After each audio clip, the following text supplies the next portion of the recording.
The minister is a tough act to follow because he said some very important things, and I think I'll try and build on a little bit if I can. I thought what I'd do just very briefly is do a little bit of synoptic history and set the scene and connect the issues. Actually, the minister just did it. Connect the issues that we think are proximate to Poland with what's going on in this country in some respects. I guess I'll start this way. I first started paying attention to Poland the night, I remember it vividly, it was October 16th, 1978. I was a student, but I heard the news coming over the wire, as we said in those days, that the Catholic Church had selected a Polish pope. Now, at first, I thought this was an alarming prospect, knowing how the Soviet Union had suborned so much of the clergy of the Russian Orthodox Church, how East Germany had done likewise with the leadership of the Lutheran Church in Eastern Germany. The fear was, could it be good news that there's a pope coming from behind the Iron Curtain? So I that evening called friends on the phone of mine who they're in seminary, they're theologically literate, they know the Catholic Church well, they knew Cardinal Wojtyła's writings. They says, oh no, it's just the opposite. He's spectacularly good. And then we learned years later from the work of people like Mark Kramer here and others that the KGB was alarmed, the Soviet Politburo was alarmed, and then years later I read some of the declassified CIA assessments that said, we think the Soviet Union is likely to be alarmed by the selection of a Polish pope. And I thought, boy, the taxpayers really got their money's worth for that assessment, didn't they? And of course, one of the persons paying close attention to this was Ronald Reagan, then preparing to be president, and writing letters to friends saying, I think this is very significant. Poland looks to me to be the key country in Eastern Europe in a grand strategy of trying to roll back the Soviet Union and ending the Cold War. And he correctly perceived that religion in general and the Polish Pope in particular were key, might say, world historical developments. And of course, he's right about that. And we know the rest of that story.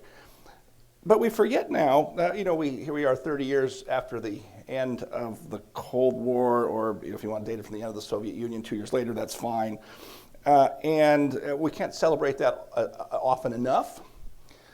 However, I think we were fuzzy at the time. So something the minister said is really quite important, I think. I think the phrase you used was the naive liberalism of Americans in thinking that now liberal democracy was going to sweep the board. And we did not perceive that the demise of this ideological opponent in the form of the Soviet Union, ironically, but not immediately, intensified the threat to Western democratic values because of our own confusions internally. I'll say more about that at the end, but how this comes to sight now, I think, is in the following way. What was the goal or grand strategy of the long Western policy during the Cold War, particularly in regard to Poland, but the other nations of Eastern Europe? The goal was to restore the sovereignty, independence, and freedom of those nations that in those years, remember, we referred to as the captive nations. Right, every year in August, since some early point after World War II, Congress would pass a resolution and the president would issue a proclamation observing Captive Nations Week. We discontinued that for a while in the 1970s, by the way, after the Helsinki Accords, and Ronald Reagan brought back Captive Nations Week in 1981. But the point was, we called them captive nations.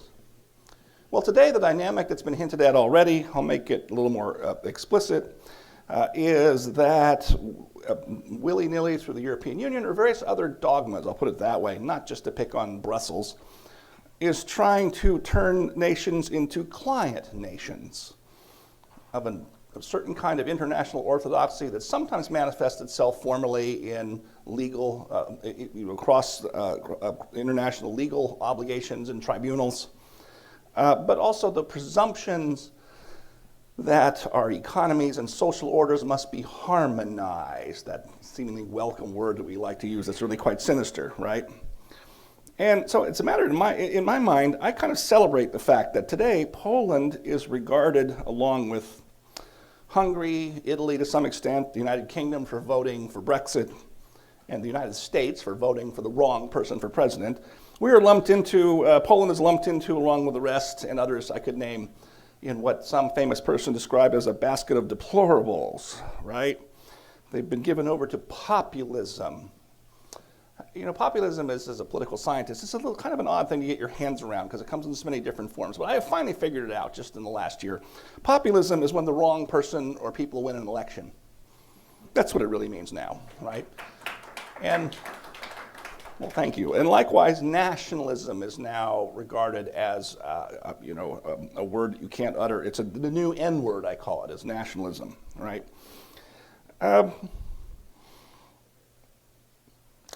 Gosh, the minister said the remarks about perestroika as an offensive reaction. That is very rarely perceived by people in the United States and probably the rest of Western Europe, but it's extremely important. And so I think what I'll do is just trying to gild the point the minister made. Maybe I'll put it this way. I could talk about the energy stuff, which I've worked on quite a lot, and maybe in discussion we can do that.